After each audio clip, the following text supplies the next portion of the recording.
اما بعد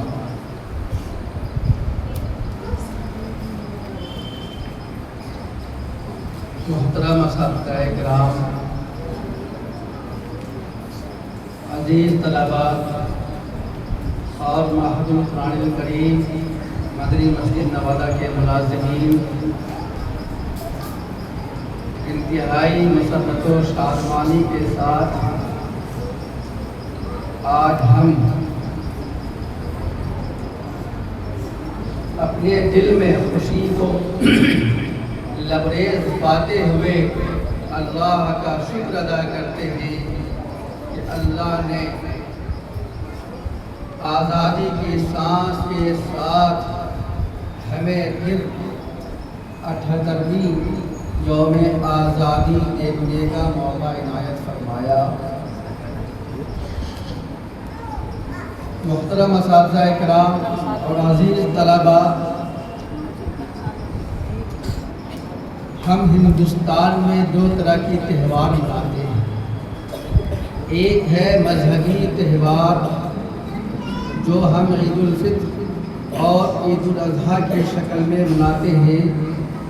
بلا شبہ وہ ہمارے لیے انتہائی خوشی کا دن ہوتا ہے۔ اور ایک اور تہوار ہے جسے کہتے ہیں قومی تہوار۔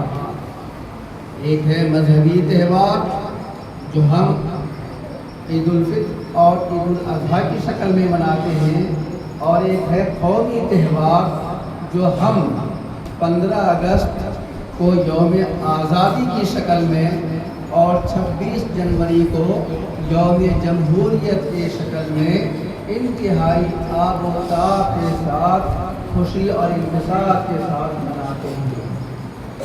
دعا ہے کہ اللہ تعالی قیامت تک اس خوشی کو اور ان دو تہواروں کی خصوصیات کو ہمارے سروں پر قائم و دائم رکھے۔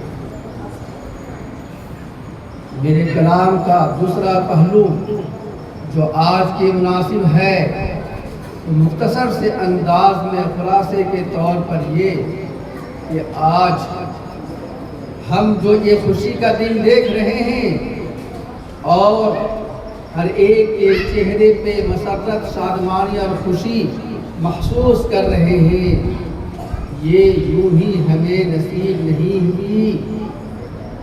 ہمارے ہاتھ یہ تحفہ یوں ہی نہیں ملا، بلکہ ہمارے اکابرین، ہمارے بزرگوں کی مسلسل اور کئی سالہ انتھک کوششوں، جہادوں اور ان کی کاوشوں کی بدولت حاصل ہوئی۔ انہوں نے اپنا حق ادا کر دیا اور تھالی میں سجا کر ملک ہندوستان ہمیں آزاد کر کے گلدستے کی شکل میں دے دیا۔ لیکن قربان جائیے، ہم خراج تحسین پیش کرتے ہیں ان مجاہدین آزادی کو جنہوں نے قربانیاں دے کر اس ملک کو آزاد کرایا اور ہمیں یہ خوشی عنایت فرمائی۔ لیکن بات وہیں ختم نہیں ہوئی۔ ایک ہے آزادی اور ایک ہے آزادی کی حفاظت۔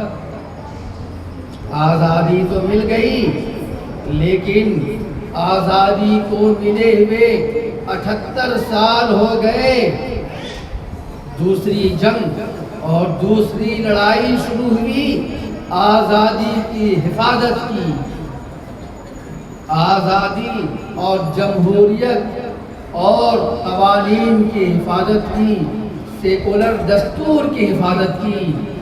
قربان جائیے ان اکابرین کے سپوتوں پر، ان اکابرین کے جانشینوں پر، جن اکابرین نے اپنی قربانی اور اپنی شہادت پیش کی۔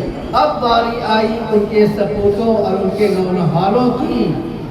الحمدللہ ثم الحمدللہ، مسلسل 78 سالوں سے ان اکابرین کے جانشین، ان کے سپوت، ان کے نونہال، ان کے